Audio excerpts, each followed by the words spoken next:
Hey there, my name is Kelly Dale with Off the Beaded Path, and this is your Must Know Monday for Monday, May the 9th. I hope that you guys who are mothers had a very happy Mother's Day yesterday. And let's just kind of start chugging along, continuing on our Loom project. Today I'm going to show you how to read a word graph on a pattern, how to read the picture graph on the pattern, and then how we actually get started adding our beads with our weft thread on the loom. Now, the pattern I'm going to show you today is a pattern that used to be a friendship bracelet pattern. I found it online and I loved it so much because it dealt with anchors, and I'm super into anchors right now. So I wanted to show you, I kind of did it, and I'm going to show you what I did. There's a great free software you can use. It's called beadtool.net. That's beadtool.net. They have two versions of this software.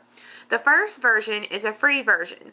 Now this version, you can go in, you can set it up to be loom stitch, peyote stitch, square stitch, right angle weave. It's got all these different, things that you can have graphs for, and you can have a Delica palette, you can have a Miyuki palette, whatever you want. It's pretty awesome. The only problem with the free version is that if you come up with a really cool design, you can't actually save it. So that is the major downfall of the free version.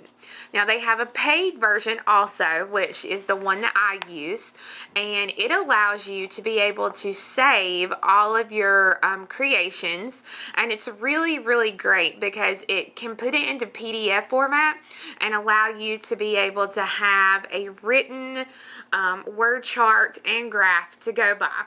So I'm going to show you how the printout looks and kind of show you the different colors and how we're actually going to read the graphs. We're going to look at the pattern now for the loom bracelet that I'm going to show you. If you'll look here, it says it's the anchor bracelet created by Kelly Dale. The dimensions, this tells me that the completed bracelet, just the beaded part of it, is going to be 1.4 inches in width by 6.6 inches in the length. And I'm going to have 4 colors. The stitch that I'm going to be doing is loom. Now if you look here where it says bead legend, it says color number A, 11-370. This number is the Miyuki color number that I've chosen for the graph, and it tells me that I'm going to be using 568 of those beads. Color B, again, gives me the Miyuki number and the count, so I'll be using 322 of those. Color C, I'm going to be using 552, and color D, I'm going to be using 118. Now, just because this tells me the colors of the Miyuki colors that I had pulled from the graph, you do not have to use those same colors. So I know I'm going to use a black and a white, but I want a salmon color and a mint green color, and that doesn't mean that I have to use the exact numbers that are here. I can pick my own colors if I wanted to. So if you were to look at the graph and say, okay, well, it's cool the way it is, but I don't like the mint green and the pink, then you could change it to blue and red if you wanted to. All you would have to know is, the blue would be color A and the red would be color B, or however you choose. The cool thing about the bead chart is that when you start reading, you can either start at the top or the bottom. Either way, you always start from left to right. So for this first row here, I would be picking up 2 A's, a C, 2 A's, 3 B, a C, an A, 3 B, an A, a C, 3 B's, and 2 A's. So I would pick up all those beads at one time. Then I would just continue up the lines, picking up the beads as it tells me in the actual bead chart. So the bead chart's pretty great.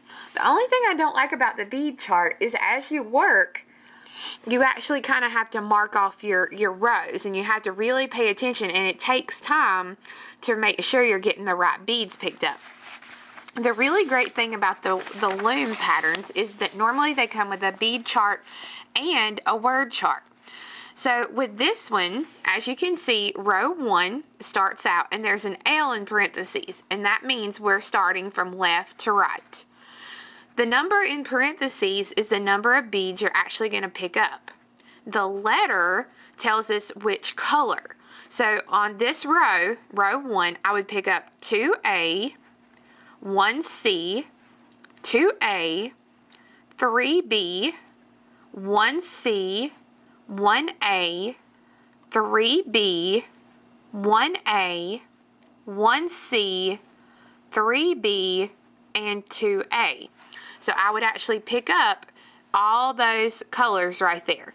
So what I'm going to do is I'm going to get my colors together, and we're going to get started with me showing you how to do actually pick up these beads and get them into our warp threads. So I have my palette chosen, and I'm going to use A as my it's going to be royal blue, B is going to be my galvanized silver, C is going to be white, and D is going to be black. So see, even though the pattern calls to use a different A and B color, I'm going to use my own colors because I'm still just using A, B, C, and D.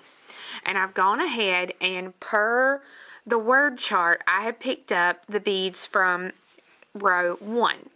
Now I went ahead and I put a stop bead on the very end of my thread, and I put a black bead on it. So I've put a black stop bead on, and I've left about 6 inches here from the very end. So I won't have to worry about the beads falling off as I work. Alright, so I've got my beads onto my thread, and I'm bringing them all the way down to the very bottom.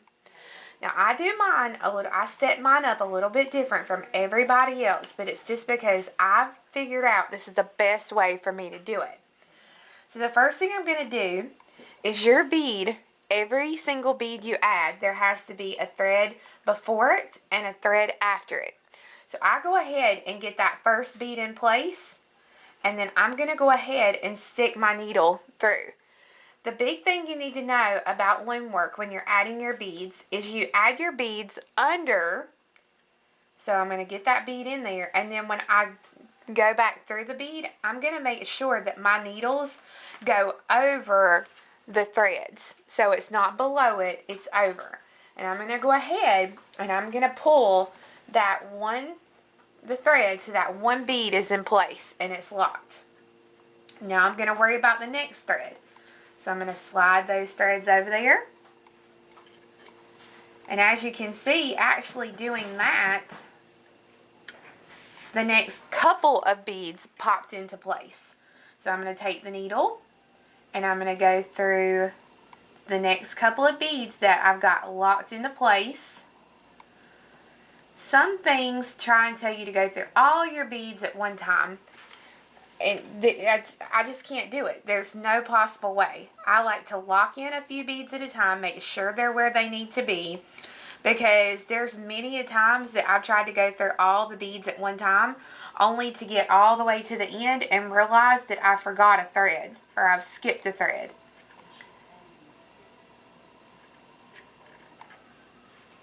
And this can take a few minutes. And this is, to me, the hardest thing to learn when you're doing the loom, is how to get those beads locked into place and the threads on each side of them. Because, I mean, if you don't, you messed up. And then the whole rest of it's messed up. So again, if it helps, just go through 1 or 2 beads at a time. And, you know, slide threads over. If you need a thread there, then slide it over. Don't be afraid.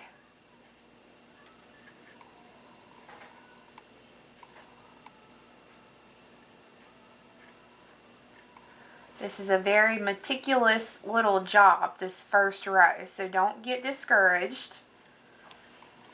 This is the hardest part when I teach a loom class at the shop. But once you get this first row completed, then it's just easy peasy.